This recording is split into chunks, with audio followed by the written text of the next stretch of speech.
Hello, everybody. It's been a while since I've done an updated version of my home theater system. I use this one a lot for music too, so I just thought I'd do one that's current with everything I've replaced and added into the system and kind of addition by subtraction. The thing I want to really mention here is that this JBL synthesis SPD, or I'm sorry, SDP 55. This has replaced four other components in my system. I had a Marantz AV 8802A, which is a great piece, but I decided to upgrade to this with a 16-channel processing. I also used to use other equipment for Roon to stream music, but I do everything through this now. As you can see, it's a Roon endpoint as well as a home theater processor. It's great for music, for movies, and I really like this. I've had it probably about 3 weeks now, and what I paid for this minus what I sold, the other pieces of equipment I sold to get this, I actually wound up coming out ahead. And this thing's fantastic. The sound quality is great for music and movies, and I'll explain a little bit more of that when I'm out in the main theater. And I still have my Oppo 105 that I still use for Blu-ray and for multi-channel music, like DVD audio and SACD, stuff like that. And then I've got some of my amplifiers down here and some power conditioning as well. Those are a couple Rotel amps, a 3-channel and a 4-channel, and a big 5-channel down there, and then a NAD. I believe it's a 6-channel underneath the Panamax there. Then coming over here, I have my trusty old linear tracking turntable. It's a Yamaha PX3. I have my Sony high-res audio player, and on top of that is a Panasonic, the A24K player. And then just have my phono preamp down there, which is a musical fidelity, and my other power conditioner on my ATI rack. And then this is my Roon core computer over here. This is in the back room behind the theater. So as you can see, I've got Roon up there, and what you see on that screen is the same thing you see on the screen over here. So I'm going to go out into the other room now. So this is the entrance into my theater through these double doors.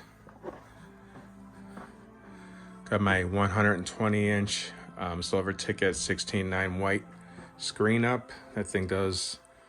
It's not the most expensive or the best screen in the world, but it does justice as far as I'm concerned, as far as picture quality.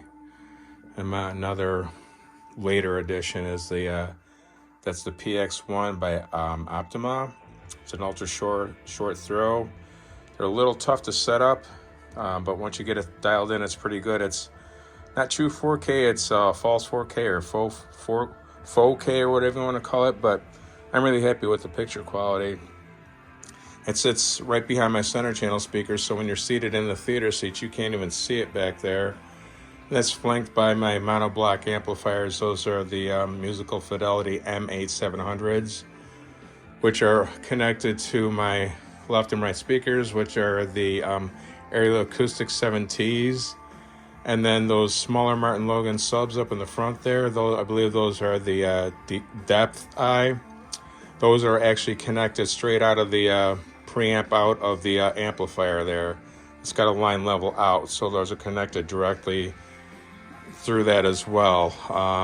So they're not connected up to LFE at all. And then I just have some sound absorption panels. I'm far from a pro at this, but again, to me, at the end of the day, I like the way this system sounds for both music and movies, so this might not be really scientific the way I did it, but it's working for me. And then I still have that small screen that I use if I don't want to pull up anything on the big screen, such as GUI or UI interfaces. I just use it for that. My first set of Aerial Acoustic side speakers flanking my front row of seats. And there's my iPad, which I'm also using to control in this room for the Roon. I love Roon. If you love music and you have adopted streaming, I highly recommend at least trying it on a trial basis and see what you think. I didn't think I was going to adopt it, but I did. I've had it a little over a year now, and I could not imagine for my use, ever not having this again. They do upgrades on it, and it's a great system. There's my other first pair of side speakers, and then the second pair you can kind of see back there. It's a little dark in here, I realize that now. And my first of the larger subwoofers, those are the Descenta, the bigger ones. I've got one there and another one back there. And one of the great things about that JBL processor is it has direct live with the bass management option built into it, so it really helped tune those in. My bass response, there is a dip that I could probably take care of by moving these subs around, but it smoothed out the bass around a lot of the room really well. I don't feel like there's any hot or dead spots, really. I'm sure there is, but I don't know, it sounds fine to me. And my back speakers that used to be my front speakers, those are all Definitive Technologies. And then my salvaged, beat up kind of looking, but very good sounding. It's an Infinity something 212, J212 maybe. I picked that up from a guy and did a little work on it, and it's working perfectly now. Then I actually have 8 in-standing speakers. There's one of the back ones, another back one, and I've got 2 in the middle. It's kind of a long story I won't go into. I wound up with this arrangement, but those are actually angled speakers. They're directional, so obviously the back 2 point towards those seats, and the front 2 towards my front row. And with that JBL processor, they really recently did an update to where that's actually its own middle row.